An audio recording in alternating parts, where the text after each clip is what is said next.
I've been spending a lot of time thinking about the world and how different it is from how I think it should be. So I thought it'd be nice to talk about how I think the future should look. One thing that I think needs to be remembered is that for all the great thinkers who have spent lifetimes dedicated to arguments and reasoning on how to make a civil society, we don't have a working model for a utopia.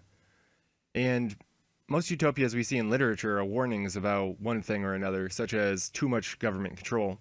Oftentimes, stories start out with what seems to be a perfectly nice place to live, but in time, we discover some terrifying truth, some horrible cost that makes the whole thing not such a great place. I won't go into great details because these are, of course, works of fiction, but I think they can help to serve as a warning about why we must question the way in which societies operate instead of just falling in line. Ultimately, it comes down to the fact that you'll never be able to please everyone, so unless you separate people by likes and dislikes, you'll never be able to make everyone happy with everything. But even then, you'd pretty much need to isolate everyone completely, since very few, if any, will like all the same things. And besides, even if you could group people by general preference on one thing or another, some people will not be content without the ability to interact with those who don't like the same things as them, but others will be repulsed and want to avoid such people. So accommodating everyone will be impossible. It's also important to remember that sadness and anger might not be good emotions, but they're part of what makes us human. Without them, we don't have any basis to compare the good emotions like happiness to. So at some point, happiness and pleasure will be the new normal and people will likely become numb to such things. In time, that happiness may very well turn into just going through the motions, which won't be very fulfilling or enjoying to most, I would imagine. So we should not strive for perfection or universal happiness or ultimate pleasure because it won't be found. Instead, I think the goal should be to maximize the well-being of people in general, and I think the best way to do that is to protect the rights of the individual. The ability to think whatever we want and freely speak our minds must be protected if we want people to be truly happy, instead of just being brainwashed meatbags stumbling mindlessly through their day. In the United States, the Constitution protects individual rights, the rights of freedom of speech, including hate speech, the rights of freedom of religion, the right to protect oneself from a tyrannical government. These rights and the rights of the individual in general must be protected over the rights of collectives, because otherwise we let majority rule, and those who don't fall in line will be left out, but such conformity will come at the cost of our own individuality. But what about the individual's capacity for hate? Should we allow for the individual to choose to behave in such a way as to bring emotional displeasure to others? In other words, when we hear someone say hateful or racist things, should we just leave it alone, or should we all step up and be SJWs, screaming in the face of hate? My answer is that I think we must allow for the hate, because the only way to truly stop it is by policing thought, which is a slippery slope. Once you give someone the power to say that certain subjective thoughts are not allowed, you allow for the stifling of all free thought and free expression. So there's nothing we can do to physically stop the hate without sacrificing individuality. But that doesn't mean there's nothing we can do about the hate at all. There's nothing we can do to eliminate it entirely, but we can retaliate.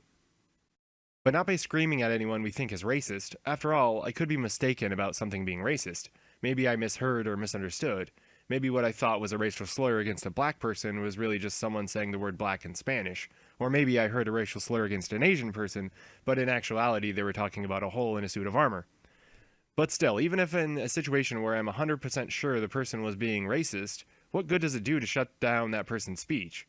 If the speech is at the point of harassment, or if the person is getting violent, then getting away from them or making them leave if it's private property is well within reason, but trying to silence them everywhere, even at their own events or online, will not stop their hate. In fact, it'll simply push it into the shadows to incubate and grow stronger. It'll allow for the free exchange of ideas with anyone willing to engage with them in their safe space. And as a result, they will not be less hateful or less racist, but instead much more so, because they will spread their ideas unopposed. So instead of silencing racism, we must combat it with logic and kindness. We need not hate the racists, but instead see them as misguided. We can instead lead by example, show that people of all types can get along, and that ultimately our skin color and other superficial differences are only skin deep. This of course won't end hate or racism, but it'll be the best we can do without taking away individuality. Lately I've heard people saying things on the lines of, everyone just needs to hold hands, or sit in a giant drum circle, or all just drop acid together, or some other touchy-feely hippie bullshit. But I think this is the same misguided approach as the SJWs. The idea that we must all cooperate and like each other is a pipe dream. It's the same wishful utopian thinking that leads people to think they should scream in the face of racists. but not everyone wants to get along or like everyone else. And not everyone wants to hold hands and feel connected to people.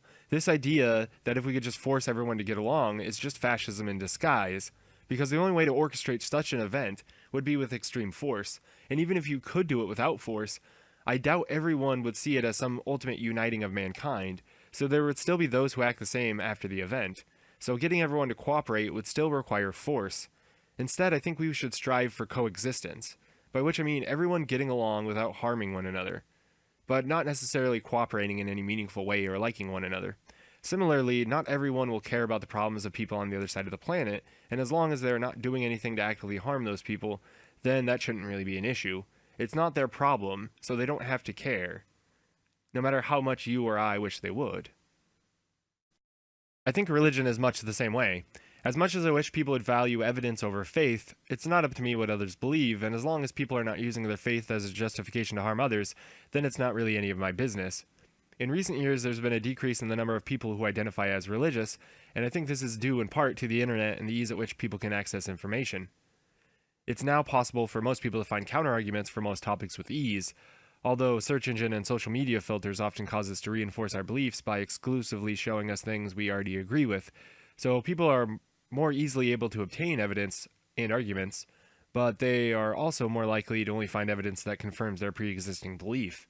I think this, as well as a shift towards valuing reason and evidence, are the main forces responsible for why religion seems to be slowly dying. But this hasn't left us with some great victory for logic. In fact, it seems to have only left a hole in our society that has been taken over by other ideologies, ones just as toxic as religious extremism, yet that masquerade themselves as if they are examples of progress. These ideologies go by many names, such as feminism or intersectionality or postmodernism, but no matter what we call it, one thing is clear: these ideologies don't value truth. They value conformity. They don't care about the gender pay gap is a myth. If it serves their agenda, they will lie out the ass to push that cause.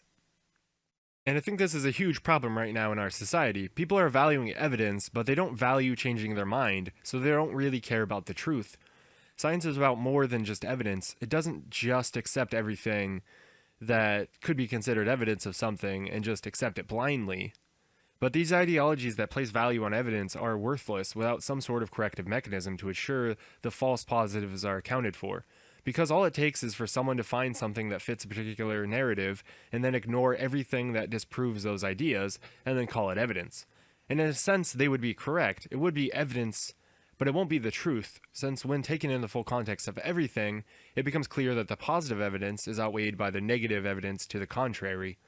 For instance, if I see and smell smoke, that may be evidence that my house is on fire, but if I check my house and find no fire, but instead something burning in the oven, then I can be fairly sure that my home is not on fire.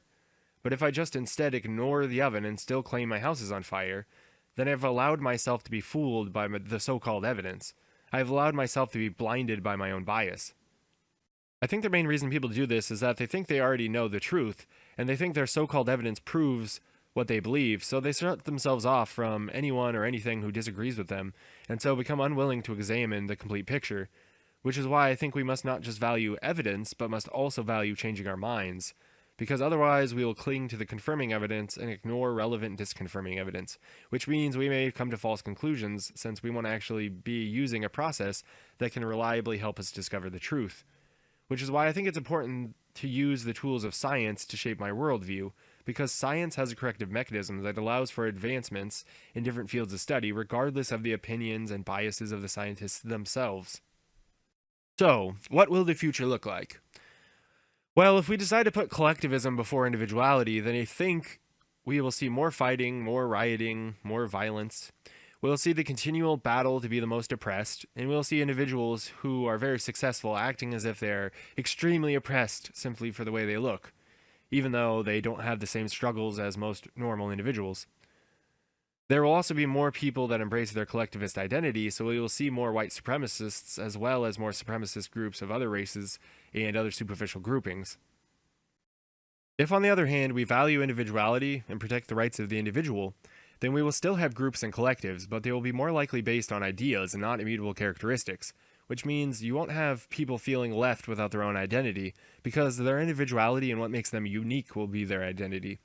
So we won't have so many people flocking to embrace white supremacy or any other form of racial supremacy. And without this collectivist thinking, we will also see less people unwilling to have honest discussions about race and racism, as well as less people willing to blindly accept new definitions of words like racism, which will mean exposing those ideas rather than forcing them underground and further reducing the people who are led to believe more collectivist bullshit. Along with this, I think we will continue to see a decline in religion and a greater value placed on evidence, but this will only end well if we also find a way to value changing our minds. If that can be done, I think it'll be accompanied by a greater acceptance of the scientific method as a way of acquiring knowledge.